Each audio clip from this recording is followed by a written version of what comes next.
जमींदार और नाव। बहुत समय पहले की बात है। एक गांव में बाबुल नाम का एक पेंटर रहता था। वह बहुत ईमानदार था, किंतु बहुत गरीब होने के कारण घर घर जाकर पेंट का काम किया करता था। उसकी आमदनी बहुत कम थी। बहुत मुश्किल से उसके घर का गुजार बसर हो पाता था। पूरा दिन मेहनत करने के बावजूद भी वह केवल 2 वक्त की रोटी जुटा पाता था।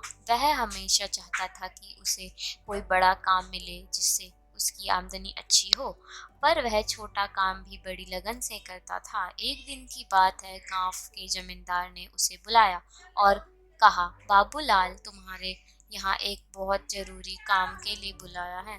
क्या तुम वह काम करोगे? बाबूलाल बोला, जी हुजूर, जरूर करूँगा। बताइए क्या काम है? जमींदार ने बोला, मैं चाहता हूँ तुम मेरे नाव को पेंट करो और यह काम आज ही पूरा हो जाना चाहिए। बाबूलाल बोला, जी हुजूर, यह काम मैं आज ही पूरा कर दूंगा। सामान लेकर जैसे ही बाबूलाल आता है, वह नाव को रंगना शुरू कर देता है।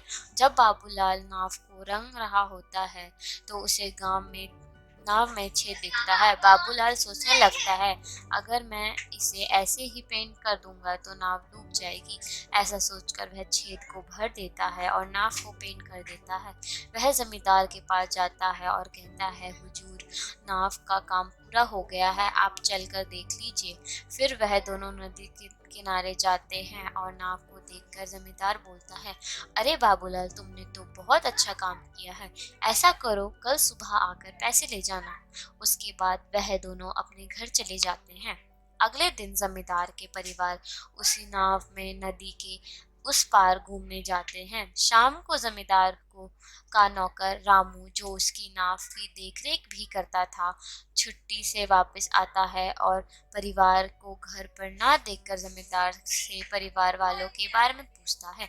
जमींदार उसे सारी बातें बता देता है। जमींदार की बात सुनकर रामू चिंता में पड़ जाता है। उसे चिंतित देखकर जमींदार पूछता है, क्या हुआ? तुम चिंतित क्यों हो? यह बात सुनकर रामू बोलता है, सरकार, उस नाव में तो छेद था, तभी उसके परिवार वाले पूरा दिन मौज मस्ती करके वापस आ जाते हैं। अपने परिवार को सकुशल देख जमींदार चैन की सांस लेता है।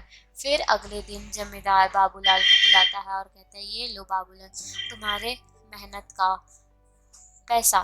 तुमने बहुत बढ़िया काम किया, मैं बहुत खुश हूँ। पैसा गिनने के बाद बाबूलाल हैरान हो जाता है, क्योंकि वह पैसे ज्यादा थे। वह जमींदार से कहता है, आपने मुझे गलती से ज्यादा पैसे दे दिए हैं। जमींदार बोला, नहीं बाबूल, ये मैंने तुम्हें गलती से नहीं दिए हैं, ये तुम्हारी मेहनत का ही पैसा है, क्योंकि तुमने बहुत बड़ा काम किया है।